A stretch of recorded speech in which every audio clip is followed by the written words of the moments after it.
Welcome to Hard Talk. I'm Stephen Sacker. How grave is the risk of Pakistan spiralling into political and security chaos? Terror attacks continue to impose a heavy toll, whilst the nation braces for a potentially destabilizing election season. And at the heart of the political turbulence, my guest today, former Prime Minister Imran Khan, currently facing close to 200 charges which threaten his PTI party's ability to mount an electoral challenge. Has Pakistan's populist political star been outmaneuvered by the generals who once backed him?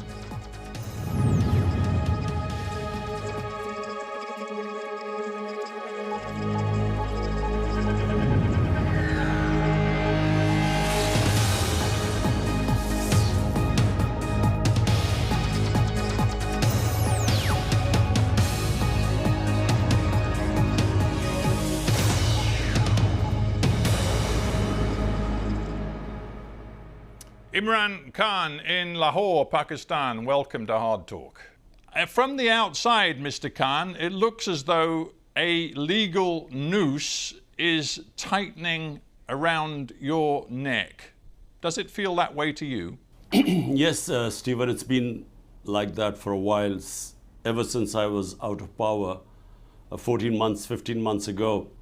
What was hoped by the establishment which removed me, what they hoped was that the party would just fizzle away. And normally it happens when you're out of power for quite a while. But instead what happened, the most unusual thing in this country, that the party's popularity kept growing. And then in the by-elections that took place, out of 37 by-elections, my party swept 30 of them. And this is despite the establishment backing the government parties. So since then, the attempts are being made to knock me out of the game.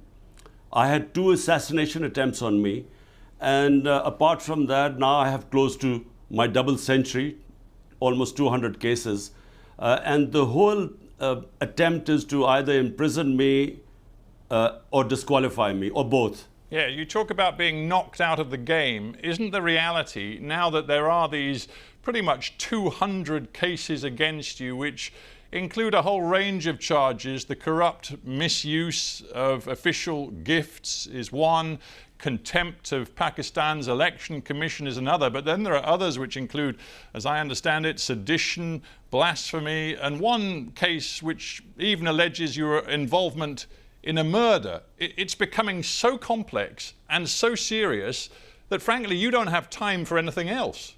Well, you forgot to mention there are about 60 or 70 terrorism cases against me. So all my time is spent from going from one court to another courtroom. I have made in 2 months over 350 court appearances, and my legal team is busy fending off one case after the other. But the thing is, nothing sticks because these are frivolous, bogus cases. And what now they are planning to do is to have military courts. And this is right now in the Supreme Court, whether the courts will allow military courts or not. And the objective of the military court is that there I certainly will be sentenced. Mm. Your contention, I guess, is that you're guilty of absolutely nothing. Is that it? Absolutely nothing. Look, Stephen, someone till the age of 70 never had one criminal case against him. In the last few months, how can you have 200 criminal cases? And here's someone who this country knows for 50 years. You know, I'm not someone who this country doesn't know, not just as a cricketer, as someone who has done the biggest charitable projects in our history, who people give more money than anyone in our history, so who trust them, who trust with their money. So people don't believe this. And as a result, according to the opinion polls, rather than the popularity going down, it is just going further up. I'm sure you're familiar with the notion of karma and the phrase, what goes around comes around. Would you accept that one problem for you is that the positions you stake out today are very different from the positions you've taken in the past. And when I say that, I'm thinking, number one, of your enthusiasm for the court's ruling that Nawaz Sharif, back in the period before 2018, should not be allowed to run again for public office. You, for a couple of years, demanded that he be barred from politics. In the end, he was. You said the courts had every right to bar a senior politician from running for office. The courts may well be about to bar you from running for office in the forthcoming election. So it's going to be difficult for you to argue the courts have no right to do that. There's a word or two words, moral equivalence. It's when you equate two completely unrelated incidences and combine them and sort of draw an analogy. Look, Nawaz Sharif, how did he get caught? It was in Panama Papers, that expose that took place, where it was discovered that he had 4 luxury flats in London, which he had not declared and were in his daughter's name. There was 1.5 years in court. There was a joint investigating committee which asked him to provide where did he get the money to buy these 4 flats. When he couldn't, that's when he was disqualified. It cannot be compared with me, where out of almost 200, there are only 2 corruption cases and both I'm fighting, and I'm telling you that both the cases, they will never find anything because there was no corruption. You can't compare him 4 luxury flat worth millions of dollars in London. He gets convicted, he gets to serve a sentence, to compare to what is going on right now. Would you accept that you've made several grave errors in the recent past? Perhaps one of your most serious errors was fomenting an atmosphere after you were ousted from power last year, an atmosphere in which you encouraged hostility toward the military. And when you were arrested in May of this year, your supporters immediately took to the streets in violent protest, which included violence directed against military targets, including the house of one senior general. They were your people responding to your rhetoric. Well, Stephen, let me just answer this one by one. Number one, in my 27 years in politics, never have I told anyone ever to be violent. All our protests have been within the Constitution, peaceful protest, which is allowed when we feel any injustice, it is our right to have a protest. And that's what we've done. We did the longest ever protest of 126 days, and not one act of violence ever took place. There were peaceful protests. We used to protest and go back.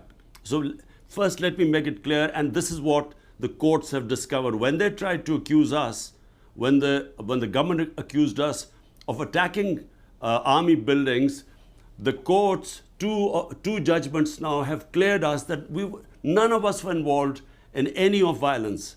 We believe that there should be independent investigation into just four places where the violence took place.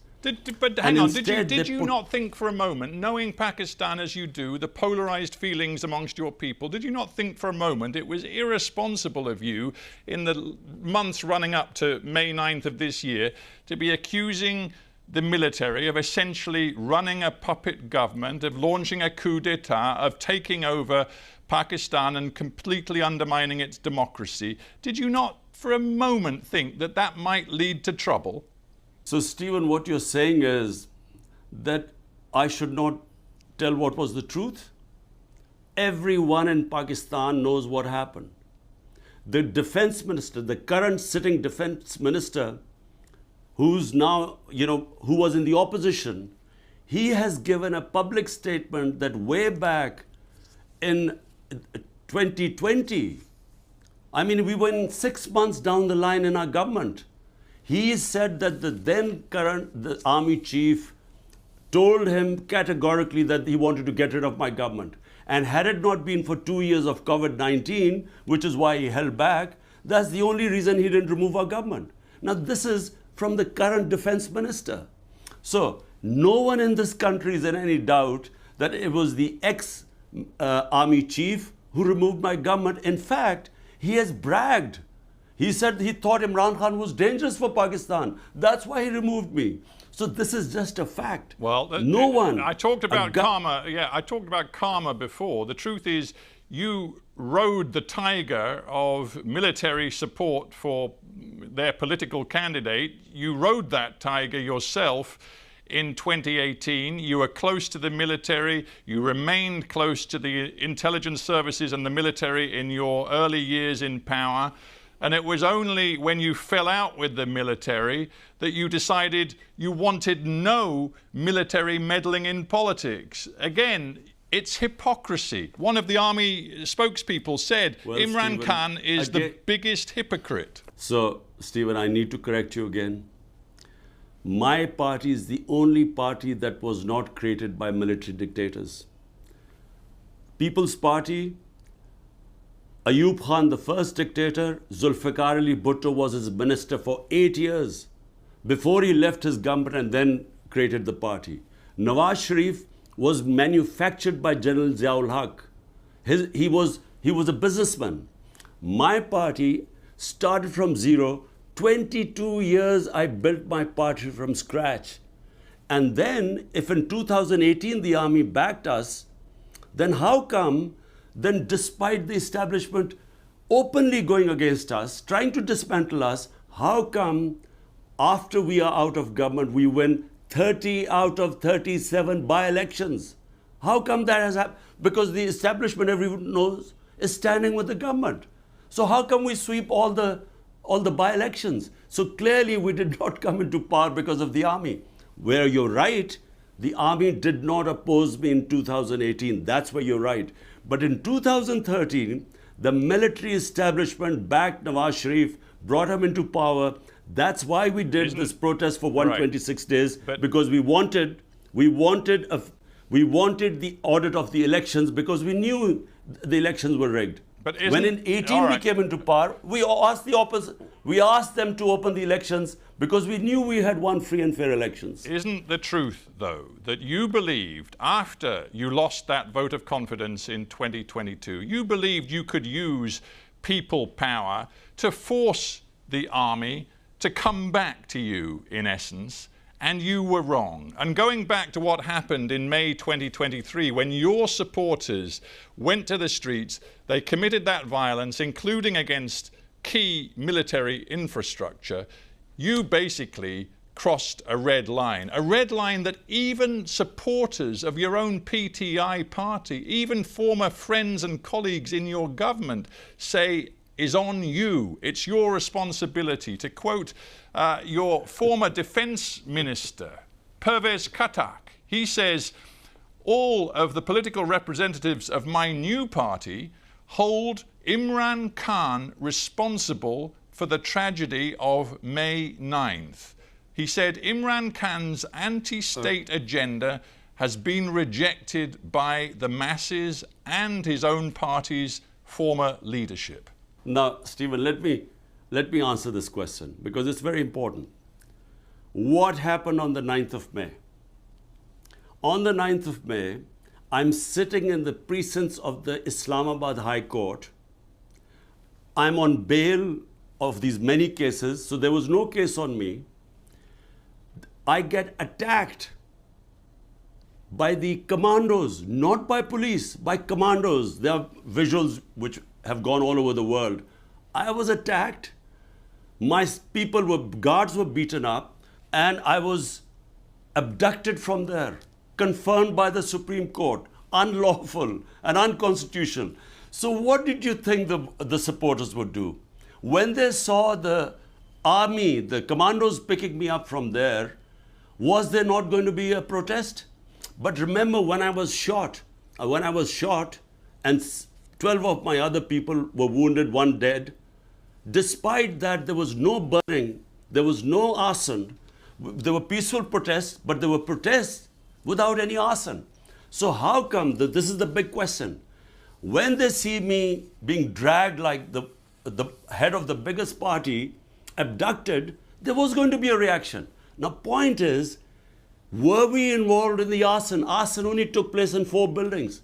Okay. They put 10,000 of our workers in jail. Now, Stephen, you've got to listen to this. This is very important. This was all pre-planned.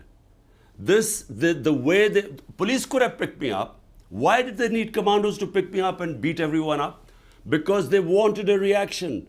And but the reaction was peaceful, as it's always been. I want to stop you, Imran Khan, because you have made it clear you accept no responsibility for the violence around May 9th. I understand that, but my point really was to focus on the fact that since May 9th, the extreme pressure put on your PTI party, some of its members from the most senior to the most junior, has led to the implosion of your party. Some of your most senior former lieutenants like Fawad Chowdhury, Pervez Khattak, whom I've mentioned, Jahangir Tareen, they've all left. Some of them have set up new political parties. Your party, as it was, frankly, no longer exists. If my party doesn't exist, why don't they announce elections? Why did they run away from the elections stipulated by the Constitution, announced by the Supreme Court on the 9th of May in 60% of Pakistan versus Punjab? They ran away from the elections. Now they're trying to run away from the elections in October. So if my party is finished, they shouldn't be worried. The problem is the party is intact. They have tried everything. They have put 10,000 of people in jail, including women, never done before, peaceful protesters. And worse, they have put people through torture. We've faced custodial torture. It's never happened in the history of this country. And under pressure, some people have left, but the vast majority of people are in hiding today in Pakistan. All my senior leadership, which is not arrested, few of them have defected. The rest are in hiding. My workers are in hiding. I'm the only one with 1 or 2 other guys who are not in hiding, but we are more or less house arrested. But that's the point. So, that's the point. Hang on. We don't have much time. Let's keep some brief questions and answers. Fawad Chowdhury, who we've had on this show, who was very loyal to you, but now has quit politics, saying he can't work with you anymore. He said the other day, you, Imran Khan, have to find a way to build bridges to the mainstream politicians. And he even mentioned Nawaz Sharif. He said the country is on the brink of a terrible crisis. And it's incumbent upon you to put your own interests aside and reach out to Nawaz Sharif and others. Are you prepared to do that? The fact that the country is on the brink of a major disaster is true. We really are heading what I feel are the dark ages, because we basically have an undeclared martial law in Pakistan. I mean, the country evolved towards a democratic process over last 20 years, and suddenly there's no media which is free, and the judiciary, they're trying to control that. So we are heading in the dark ages. But what is the answer?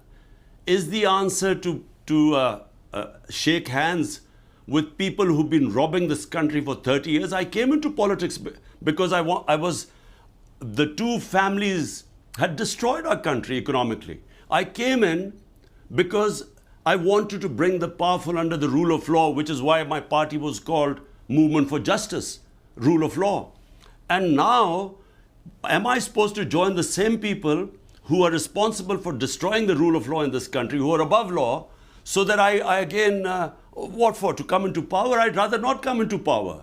I'd rather stay in the opposition. But let's stick with this idea. What's the point of coming into power if you can't bring justice here? Right, but let's stick with the idea that Pakistan faces a catastrophic future if political instability feeds into security instability, and we see that the suicide bombings, the terror continues, particularly aimed at political parties right now.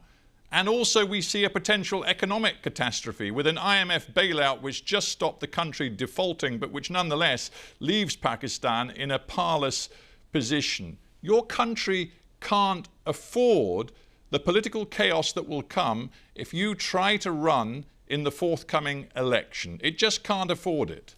Stephen, look, the only solution to Pakistan, and any sensible person in this country will confirm this, the only solution, there is no other solution. Free and fair elections. That's the only way we will get out of this mess. What is happening is that in order to keep me out, they are dismantling our democracy. And what you're seeing in the rise in terrorism, the whole province of KP, Pakhtunkhwa, which is on the border of Afghanistan, why was there no terrorism when we were in power for 3.5 years? Why is it suddenly the terrorism is going up? Because they are no longer represented. The government in Pakhtunkhwa, where the terrorism has started, and in Balochistan, there has been a caretaker government which is not representative of Pakistan, doesn't belong to the people, and that's going there for 8 months. It's illegal, it's unconstitutional. So the answer is free and fair elections. Let the people select their own representatives and then let them sort out the problems of Pakistan. We as a representative government had brought down terrorism in Pakistan. You right now are sitting in Lahore. Every time you try to leave your home, you have to negotiate all of the armed guards and the security that surrounds you.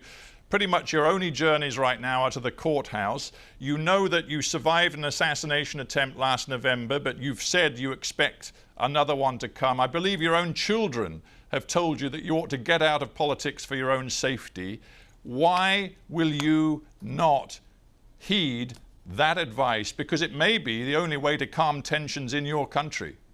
Stephen, what you're saying is that we should accept slavery and not have freedom. Democracy means freedom. So what you're basically telling me is that in order to accept this fascist government, which is destroying our civil liberties by the day, they're about to pass a bill, just so that you know what we are facing right now.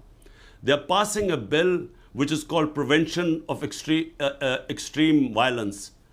The intelligence agencies can break into anyone's house without an arrest warrant. They can pick anyone up. They can try people in military courts without access to justice. This is what we are facing now. Unfortunately, the country has been taken over by fascists and they are petrified of elections. Reason why I'm suffering is because they know that elections we would win, hands down.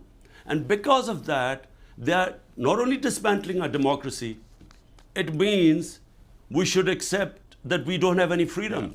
How can we accept that? You've made a series of allegations. Made a series of allegations about this government, which of course the current Pakistani government would absolutely deny. But what is clear is that if elections are to be held this year, you have a choice.